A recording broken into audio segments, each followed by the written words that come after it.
Hi students, welcome to set portal. ఈ వీడియోలో మనం APSET 2025 second shift physics paper analysis చేద్దాం. అలాగే ఈ క్వశ్చన్స్ అన్నిటికీ డీటెయిల్ సొల్యూషన్స్ ప్రొవైడ్ చేద్దాం. అలాగే కీ అబ్జెక్షన్స్ ఏమైనా ఉన్నాయన్నది కూడా చూద్దాం. ఓకే, సో మనకి యూనిట్స్ అండ్ డైమెన్షన్స్ నుంచి క్వశ్చన్స్ ఇచ్చారు. 2 క్వశ్చన్స్ వస్తాయి. సో ఇది కొంచెం బేసిక్ క్వశ్చన్, కానీ కొంచెం జాగ్రత్తగా చేసుకోవాలి. ప్రాక్టీస్ చేయకపోతే మనం కొంచెం ఇబ్బంది పడతాం, బట్ కొంచెం జాగ్రత్తగా చేసుకుంటే సాల్వ్ చేయగలం.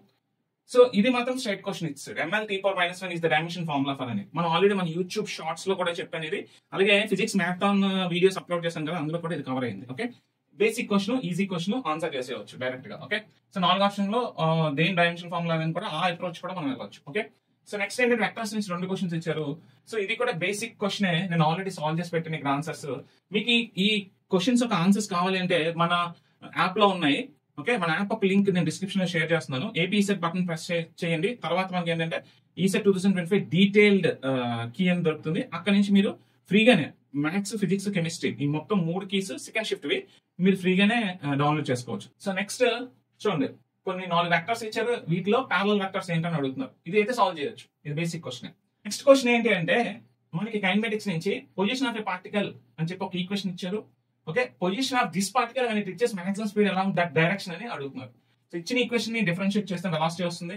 అందులో మనం ఆ కండిషన్ అప్లై చేస్తే మనం సాల్వ్ చేయగలం. ఓకే, సో నెక్స్ట్ క్వశ్చన్ ఏంటంటే ఇది స్టాండర్డ్ క్వశ్చన్ అన్నమాట. సో మనకి గ్రౌండ్ నుంచి ఒక బాల్ ని కొంత వెలాసిటీతో మనకి విసిరాం అనుకోండి పైకి, అండ్ ఒక హైట్ నుంచి ఒక బాల్ ని మనం డ్రాప్ చేసాం అనుకోండి. ఓకే, అలా డ్రాప్ చేసినప్పుడు the magnitude of the velocities are equal after అనే క్వశ్చన్ ఖచ్చితంగా అందరూ డిస్కస్ చేస్తారు. సో ఇది కాన్సెప్ట్ ఓరియంటెడ్ లో అడిగారు. సో ఈ కాన్సెప్ట్ మీకు అర్థమైతే ఈ క్వశ్చన్ మీరు ఆన్సర్ చేయగలరు.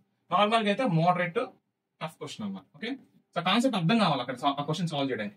సో నెక్స్ట్ క్వశ్చన్ ఏంటి అంటే ఒక 2 స్టోన్స్ ని ప్రొజెక్ట్ చేశారంట with same speed but with different angles. Okay, వాటి హారిజాంటల్ రేంజెస్ ఈక్వల్ అంటున్నారు. Okay okay, angle of projection of 1 ఇచ్చారు. అలాగే మాక్సిమం హైట్ రీచ్ ఇచ్చారు. Maximum height reach by other particle calculate చేయమంటారు. ఓకే, సో ఇచ్చిన information మీరు వాడుకొని మీరు ఏంటంటే ఇదిగోండి ఆ రెండింటికి మధ్య రిలేషన్ డ్రా చేయాలి. డ్రా చేసి ఆ హైట్ ఎంత మాక్సిమం హైట్ రీచ్ అవుతుందో అదర్ పార్టికల్ అని ఫైండ్ అవుట్ చేయాలి. ఓకే, సో ఆ రిలేషన్ డ్రా చేయగలిగితే మీరు క్వశ్చన్ ఆన్సర్ చేయగలరు. ఓకే, సో నెక్స్ట్ ఇది straight question, standard question. Projectile is thrown into air with a velocity u at an angle theta. Time at which direction of the motion is perpendicular to its initial direction అని అడిగారు. So ఇది solve చేయొచ్చు మనం. Straight question అది. Okay, so next question ఏంటంటే friction నుంచి when a bicycle is in motion and pedal, force of friction exerted by the ground on the 2 wheels. A force of friction exerted by the ground on the 2 wheels ఏంటని అడుగుతుంది. దీనికి మనకి concept అర్థం కావాలి. ఆ concept అర్థం అయితేనే మనం ఈ క్వశ్చన్ కి ఆన్సర్ చేయగలం. ఓకే, అంత స్ట్రైట్ క్వశ్చన్ అయితే కాదు, కొంచెం మోడరేట్ డిఫికల్ట్ క్వశ్చన్. ఓకే, అది కాన్సెప్ట్ అర్థం చేసుకుంటే ఆన్సర్ చేయగలం. ఓకే, సో నెక్స్ట్ చూడండి, క్వశ్చన్ చూడడానికి చాలా పెద్దది ఉంది, కానీ ఇక్కడ అప్లై చేసే ఈక్వేషన్ ఏంటంటే ఫ్రిక్షన్ ఫోర్స్ క్యాలిక్యులేట్ చేయమన్నారు. సింపుల్ గా ఫ్రిక్షన్ ఫోర్స్ క్యాలిక్యులేట్ చేయమన్నారు. క్వశ్చన్ ఆఫ్ ఫ్రిక్షన్ ఇచ్చారు, అండ్ మాస్ ఇచ్చారు, and acceleration due to gravity ఎవరు, కానీ మనం అది తీసుకోవాలి. 9.81 కాకుండా మనం ఇక్కడ రౌండ్ ఆఫ్ చేసేసారు. 10 కి రౌండ్ ఆఫ్ చేసి తీసుకొని సాల్వ్ చేసేవచ్చు ఈ క్వశ్చన్. ఓకే, సో నెక్స్ట్ ఇది మన వర్క్ పవర్ ఎనర్జీ నుంచి. ఓకే, సో ఈ క్వశ్చన్ కి వాడాల్సిన ఫార్ములా ఏంటంటే పొటెన్షియల్ ఎనర్జీ ఎంజీహెచ్, అక్కడ మాస్ క్యాలిక్యులేట్ చేయమన్నారు. ఇక్కడ ఇచ్చిన డేటాని మనం అనలైజ్ చేసుకొని ఈ ఫార్ములా కానీ వేయగలిగితే సింగిల్ ఫార్ములాతో మనకి క్వశ్చన్ ఆన్సర్ వచ్చేస్తుంది. ఓకే, సో నెక్స్ట్ చూడండి, ఇక్కడ ఏంటంటే ఇది మళ్ళీ velocity of the projectile from the ground అడిగారు. ఇది కూడా మనం క్యాలిక్యులేట్ చేయొచ్చు. ఓకే, కైనెటిక్ ఎనర్జీ బేస్ చేసుకొని క్వశ్చన్ ఇది. నెక్స్ట్ ఈ క్వశ్చన్ కూడా పవర్ ఆఫ్ ది ఇంజిన్ అడుగుతున్నారు. ఈ క్వశ్చన్ లో ఏంటంటే పవర్ అడిగారు. పవర్ అంటే వర్క్ డన్ పర్ సెకండ్. మనకి టైం ఇచ్చారు.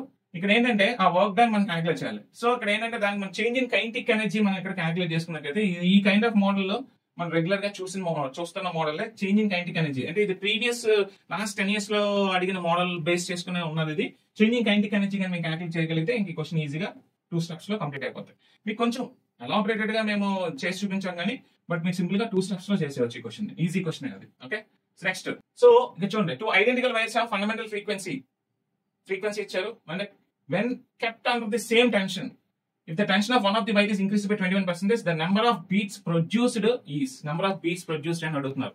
సో ఇది సాల్వ్ చేయొచ్చు, కానీ the frequency of the vibrating string is related to the tension. ఆ ఈక్వేషన్ డ్రా చేయాలి. Okay, so frequency is directly proportional to √t అనేది మీరు ఆ ఈక్వేషన్ కానీ తీసుకురాగలిగితే సో మీరు కంపారిజన్ చేసి మీరు క్యాలిక్యులేట్ చేసేవచ్చు బీట్ ఫ్రీక్వెన్సీ అంతా అన్నది. ఓకే, సో కొంచెం ఇది జాగ్రత్తగా చెయ్యాలి. అసలు మరి ఈ కాన్సెప్ట్ మీరు చూసే ఉండకపోతే మనకి ఇది అర్థం కాదు. Okay, so first of all మనకి ఏంటంటే ఇచ్చిన సిలబస్ ఏంటి, ఆ సిలబస్ లో ప్రతి కాన్సెప్ట్ ని మనం లిటిల్ బిట్ లైట్ గానే టచ్ చేస్తున్నాం, మరీ డెప్త్ వెళ్ళిపోవట్లేదు. ఆ లైట్ కాన్సెప్ట్స్ మీరు నేర్చుకొని కొన్ని సెట్ ఆఫ్ క్వశ్చన్స్ మీరు ప్రాక్టీస్ చేసినట్టయితే ఇవన్నీ మీరు అటెంప్ట్ చేయగలిగేటట్టే ఉంటాయి, మరి డిఫికల్ట్ గా అయితే లేవు.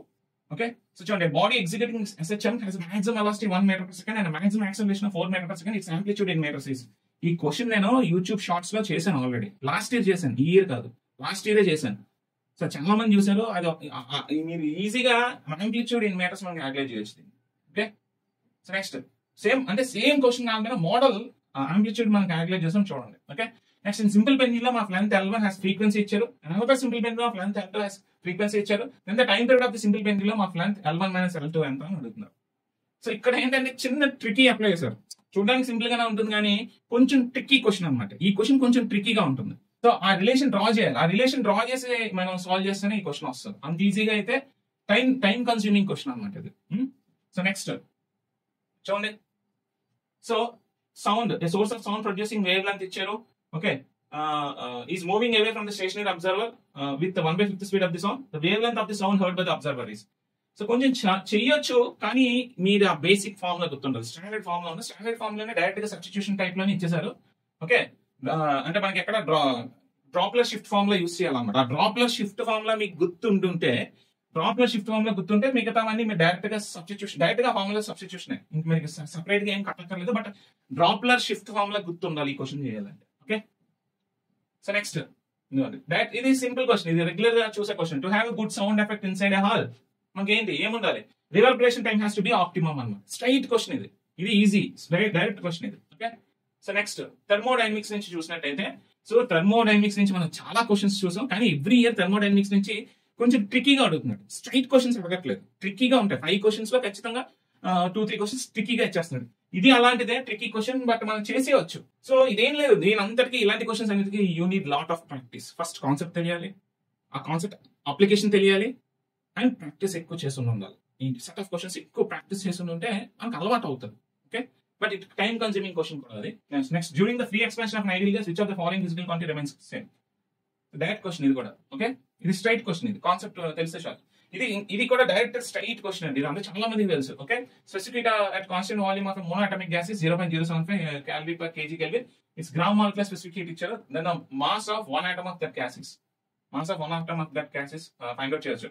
మోలార్ మాస్ క్యాలిక్యులేట్ చేసి అప్పుడు mass of one item find out చేయొచ్చు. ఫస్ట్ మోలార్ మాస్ క్యాలిక్యులేట్ చేయాలి, తర్వాత మాస్ ఆఫ్ వన్ ఐటమ్ మనం క్యాలిక్యులేట్ చేయొచ్చు. ఓకే, సో నెక్స్ట్ ఇది కూడా స్ట్రైట్ క్వశ్చన్ కాదు, ట్రిక్కీగా అడిగాడు. కాన్సెప్ట్ మీరు ఫామ్ లో వేసేస్తారు. అక్కడ చూడండి డైరెక్ట్ గా గామా వాల్యూ ఇవ్వలేదు. చూడండి, rigid diatomic ideal gas undergoes and adiabatic process at room temperature. Relation between temperature and volume of this process is TV power x is constant and x ఎంత అని అడుగుతున్నారు.